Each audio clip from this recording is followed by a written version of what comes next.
Halo Sobat Abang Cukip dimanapun kalian berada, apa kabarnya? Jag lur. Kuya film kali ini akan melanjutkan kisah perjalanan sang Master Wing Chun setelah kepindahannya dari Foshan menuju Hong Kong. Setelah kepindahannya dari Foshan, kini sang Master menjalani kehidupan di Hong Kong yang serba keterbatasan, di mana ia tinggal di rumah kontrakan dan harus melewati lika-liku kesulitan tatkala ia akan mendirikan sekolah bela diri Wing Chun. Jikalau sobat belum nonton rangkuman film sebelumnya, saya sarankan untuk nonton terlebih dahulu. Sebelum lanjut, alangkah nyah saya apabila Anda melakukan sesuatu yang saya inginkan.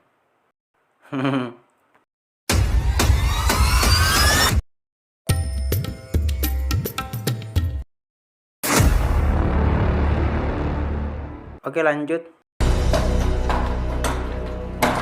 Di awal film kita akan diperlihatkan dengan Master Yip Man yang sedang ditunjukkan satu tempat oleh temannya yang sama-sama berasal dari Foshan. Kita panggil saja si jurnalis.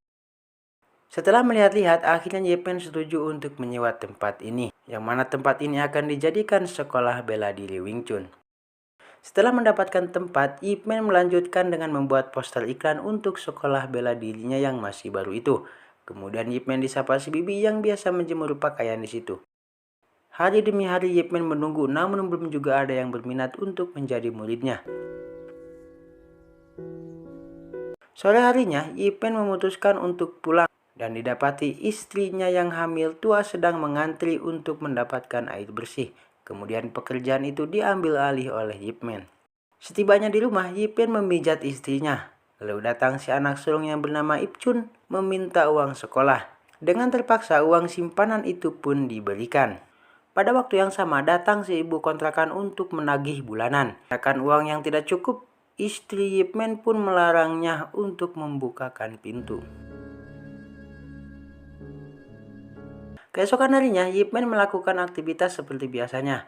Kemudian datang si Bibi yang hendak menjemur pakaian, dan Yip Man pun membantu si Bibi.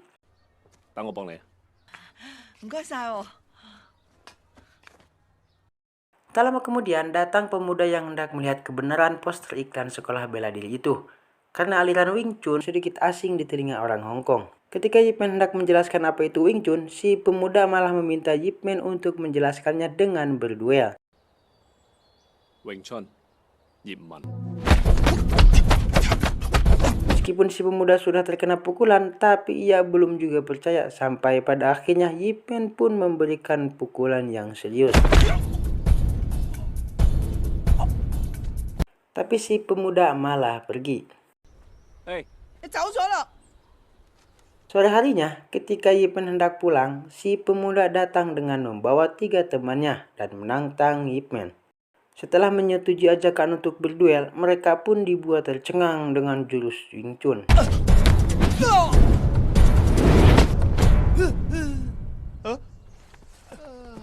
Barulah si pemuda dan ketiga temannya mengakui Yip Man sebagai guru, dan pemuda itu bernama Wong. Keesokan harinya dimulailah latihan itu, dan Yip Man menjelaskan jurus-jurus dasar Wing Chun.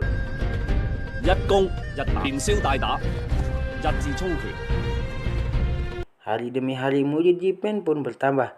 Selain dari yang tertarik karena melihat poster, ada juga yang datang karena ajakan si Wong.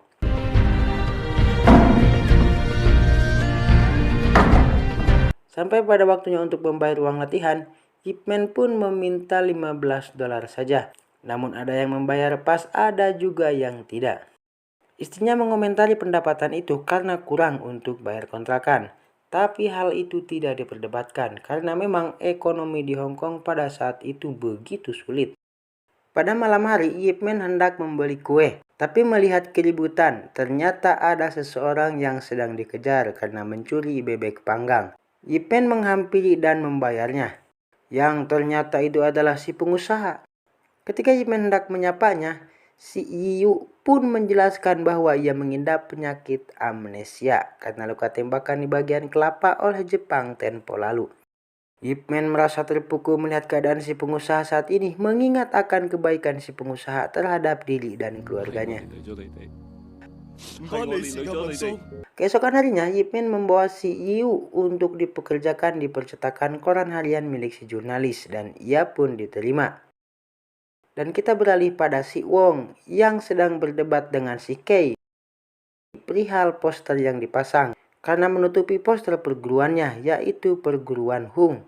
Perguruan Hung adalah sekolah bela diri terkemuka, terbesar, dan yang paling berkuasa di sana, dan yang mengatur keamanan perguruan-perguruan lain.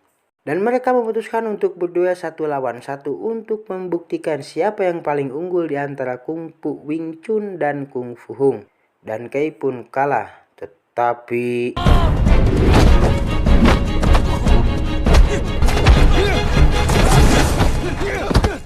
ketika Yip Man sedang santai, tiba-tiba datang teman-teman si Kei yang meminta Yip Man agar membawa uang tebusan untuk si Wong yang sedang disandra di pasar ikan karena telah memukuli temannya, yaitu si Kei. Dan Yip Man memutuskan untuk pergi menemui mereka.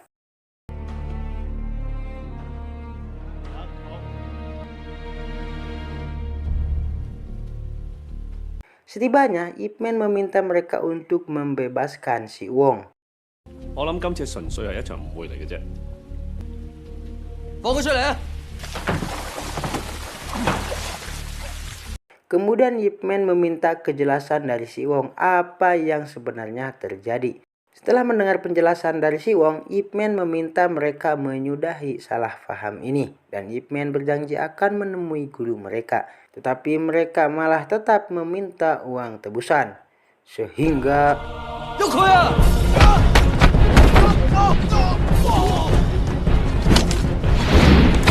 keributan yang merusak pun terjadi. Jumlah dari mereka semakin bertambah.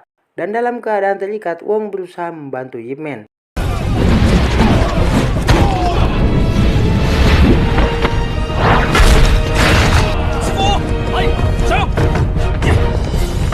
Dan si Wong mengakui kebenaran rumor bahwa Yip Man mampu melawan 10 orang sekaligus. Ketika hendak menyudahi keributan itu, Yip Man dikagetkan dengan kedatangan si Jin yang ternyata ia berusaha membantu Yip Man untuk pergi. Tetapi kemudian Master Hung pun datang beserta beberapa master-master lain, sekaligus polisi yang bernama Fasto. Dan Jin menjelaskan yang sedang terjadi. Kemudian Master Hung meminta penjelasan dari Yip Man. Ketika Yip Man menjelaskan kronologinya, Master Hung tidak terima bahwa muridnya kalah latih tanding dengan murid Yip Man. Setelah tahu Yip Man membuka perguruan tanpa izin dari Master Hung pun menjelaskan bahwa ada peraturan ketika hendak mendirikan sekolah bela diri. Salah satunya harus bertanding sekaligus mengalahkan beberapa master-master kungfu di sana. Kemudian si Pasto menangkap mereka bertiga, yaitu Yip Man, Wong, dan si Jin. Dan kita diperlihatkan Master Hung dan Fasto mendatangi kantor polisi untuk menyetorkan uang keamanan kepada polisi Inggris. Ia bernama Wallace. Ketika hendak menanyakan bagiannya, Wallace menyuruh Master Hung keluar.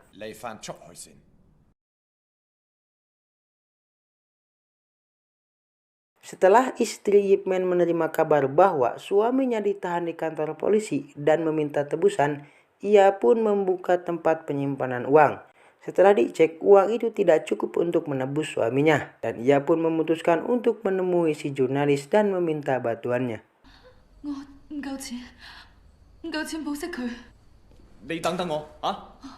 Sekilas kita diperlihatkan keadaan di penjara dengan Yip Man yang berterima kasih sekaligus meminta maaf karena telah melibatkan si Jin dalam masalah ini. Dan si Jin malah balik berterima kasih kepada Yip Man karena pukulan tempo lalu telah membuat ia sadar. Kemudian istri Yip Man pun datang yang langsung menyelesaikan administrasi untuk menebus suaminya.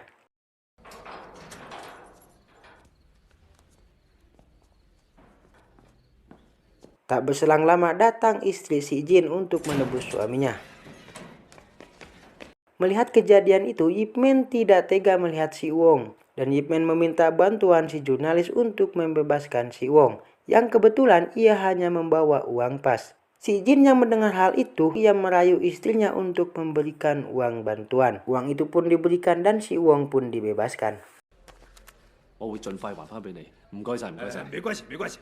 Keesokan harinya, kita diperlihatkan tempat pertandingan pengujian kelayakan untuk mendirikan perguruan kungfu yang dihadiri banyak sekali master-master kungfu yang sudah tergabung dengan perserikatan yang diketuai oleh Master Hung. Si Yu juga hadir untuk memotret yang akan dijadikan bahan koran harian di tempat kerjanya. Tak lama kemudian Ip Man pun datang dan Master Hung langsung menjelaskan aturan pertarungannya bahwa kalau menyerah atau keluar dari meja maka itu dinyatakan kalah. Tapi kalau bertahan di atas meja sampai tidak ada lagi penantang berikutnya maka dinyatakan menang. Dan barulah boleh mendirikan perguruan atau sekolah bela diri. Ip Man pun naik ke atas meja dan memperkenalkan diri. 咁多位師傅你哋好，在下葉問。 Setelah memperkenalkan diri, Master Hung mempersilahkan master-master yang lain untuk menguji Ip Man. Master Luo pun naik. Dan Master Luo memperkenalkan jurus yang akan ia pakai, yaitu tendangan halilintar. Pergelutan pun dimulai. Dan Master Luo dapat dikalahkan.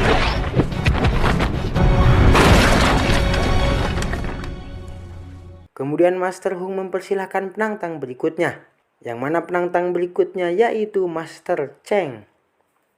Dan pergelutan pun dimulai.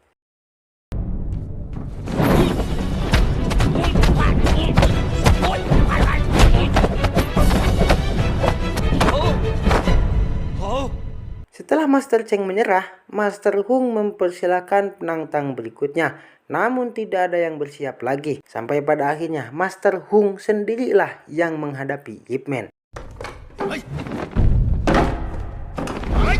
Pergelutan pun dimulai.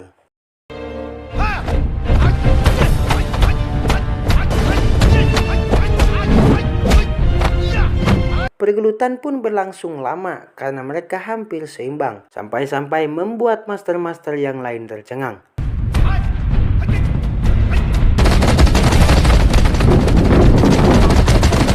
Pada akhirnya meja itu pun terbelah menjadi dua bagian. Dan dalam pergelutan ini tidak ada yang menyerah ataupun kalah. Dan Ip Man pun dinyatakan lolos uji kelayakan. Kemudian Master Hung menjelaskan persyaratan berikutnya, yaitu harus membayar uang perlindungan yang cukup besar. Dan Ip Man tidak menyetujui hal itu. Dan berita pun tersebar luas di seluruh Hong Kong. Perihal Wing Chun dan Kung Fu Hung berimbang. Sampai-sampai si Yi mendapatkan apresiasi dari bosnya, yaitu si jurnalis. Kemudian kita diperlihatkan murid dari perguruan Hung yang sedang merobek poster-poster Wing Chun. Dan ketika ada yang ingin berlatih Wing Chun, mereka pun melarangnya. Dan hal itu memicu keributan. Dan pertarungan ala jalanan pun tak terelakkan lagi.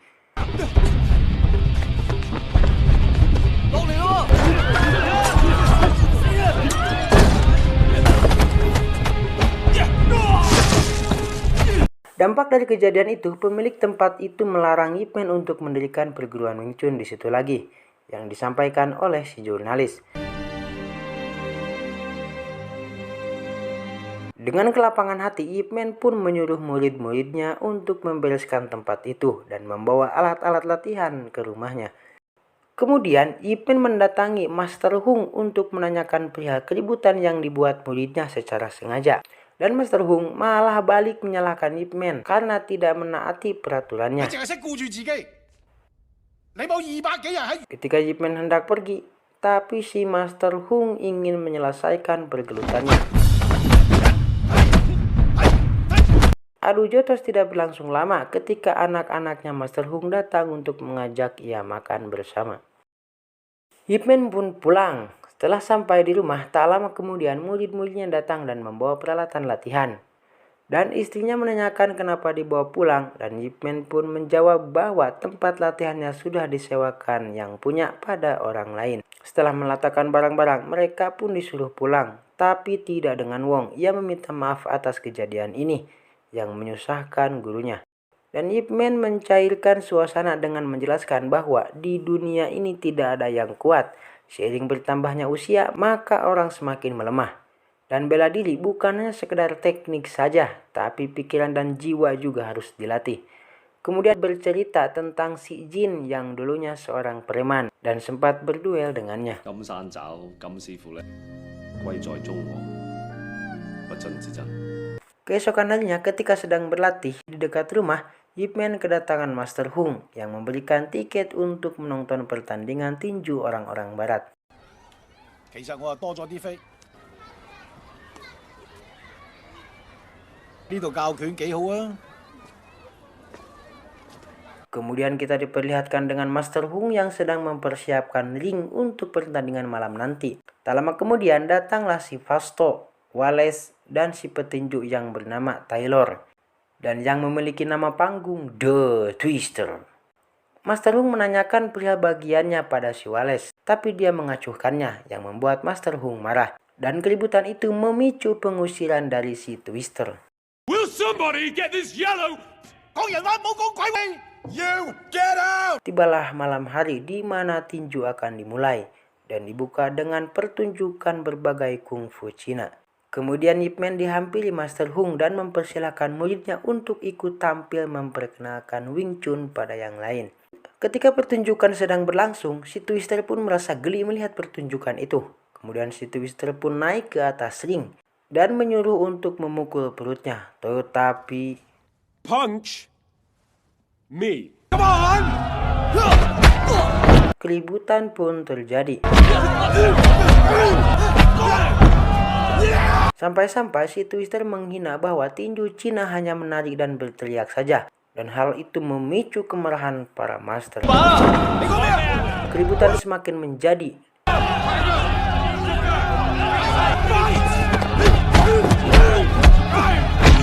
Dan pada akhirnya dapat ditenangkan oleh Master Yip dan Master Hung. Setelah keadaan sedikit tenang, Master Hung meminta agar si Twister untuk meminta maaf. Tapi ia malah balik menghina kungfu Cina dan baru akan meminta maaf apabila Master Hung bisa mengalahkannya. Kemudian hal itu disetujui si Master dan pergelutan pun dimulai. Hey!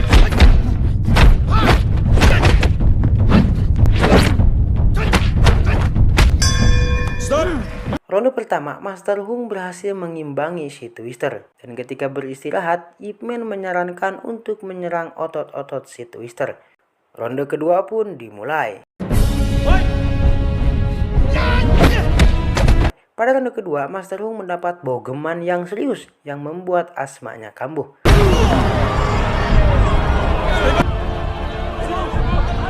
Okay. Selesai ronde kedua, Ip Man menyarankan untuk menyudahi pergelutannya. Tapi Master Hung tetap akan melanjutkannya. Karena si Twister menghina kungfu Cina bukan pribadinya. Dengan luka dan asmanya yang kambuh, Master Hung melanjutkan pergelutan itu. Ia pun dibogem beruntun oleh si Twister. Sampai pada akhirnya wasit menyatakan bahwa Master Hung tewas.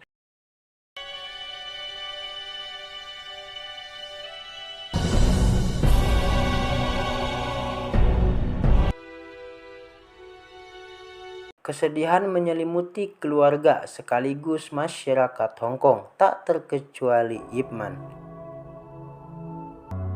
你係我葉問一生最尊敬嘅師傅。 Koran harian dipenuhi kabar duka dan kecurangan orang-orang barat. Sampai-sampai si Wallace terkena marah oleh atasannya. Dan atasannya meminta Wallace membereskan permasalahan yang sedang terjadi. Dan Wallace mengutus Fasto untuk menangkap si jurnalis. 咩事啊？ Di penjara, si jurnalis disiksa karena terbitan korannya yang membuat si Wallace terkena marah oleh atasannya. Kemudian Wallace, Twister, dan rekan setimnya mengadakan konferensi pers dengan wartawan yang berisikan penyesalan akan kekacauan yang terjadi. Bukannya meminta maaf, mereka malah mengatakan Master Hung saja yang lemah dan akan mengadakan pertarungan dengan orang Cina melawan si Twister. untuk membuktikan yang kuat antara kungfu Cina dan kungfu Barat secara terbuka dan adil. That has the guts to get in the ring with me. Kemudian Ip Man datang dan menyetujui ajakan itu. 我要向你挑戰。 Hari berikutnya, Ip Man mengantarkan istri dan anaknya untuk tinggal di rumah Bi Fuan untuk sementara waktu selama ia latihan dan membereskan tantangan gelutnya dengan si Twister. Di sela-sela latihan, ia mengunjungi si pengusaha dan memberinya makan. Dan di kantor koran harian, si jurnalis dikunjungi Fasto dan meminta si jurnalis untuk menerbitkan berita tentang kebenaran ujar kebencian orang-orang Barat dan ajakan orang Barat pada Cina untuk bertanding di atas ring.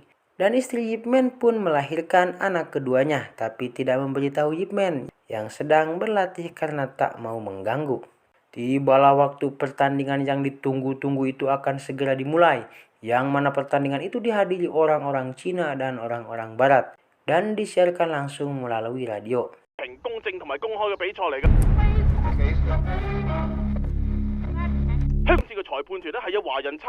Kemudian pembawa acara memanggil si Twister dan disambut meriah oleh penonton. Tournament, please give a roaring welcome the Twister.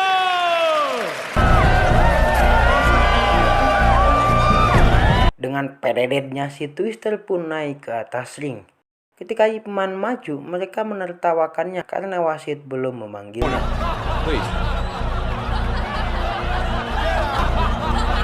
Setelah wasit menginstruksikan aturan-aturan pertandingannya, ronde pertama pun dimulai.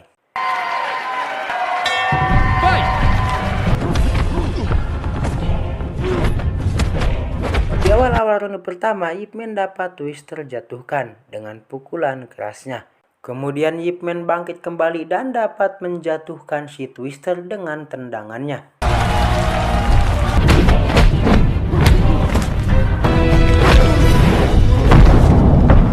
Ronde pertama berakhir.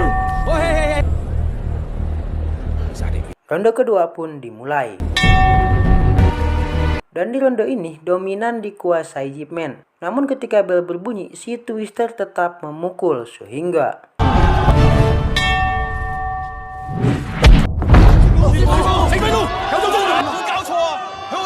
dan tim dari Twister meminta dewan juri untuk melarang tendangan dalam pertandingan ini. Setelah wasit menjelaskan aturan itu, ronde ketiga pun dimulai.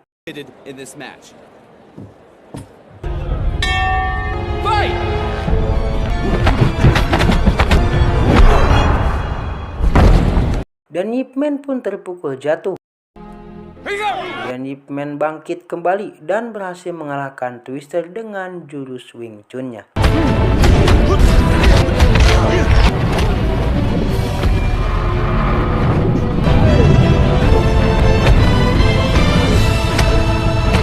Dan seantero jagat Hong Kong pun bersorak gembira atas kemenangan itu.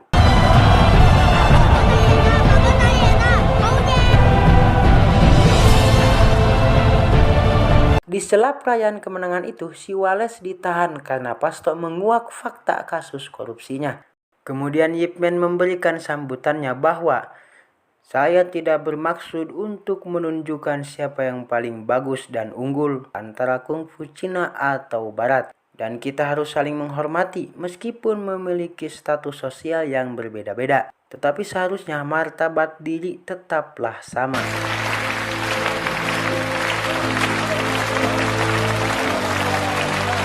Kemudian Ip Man pun pulang dan disambut dengan anak keduanya dan diberi nama Yichung. Di akhir cerita, kita diperlihatkan bocil yang ingin belajar Wing Chun. Ia bernama Li Xiaolong atau Bruce Lee. Kemudian Ip Man meminta agar nanti saja kalau kamu sudah besar.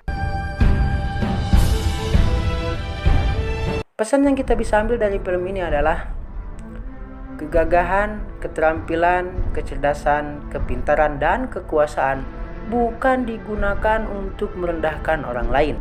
Meskipun status sosial kita berbeda-beda, karena sejatinya martabat kita sama di hadapan Yang Maha Kuasa.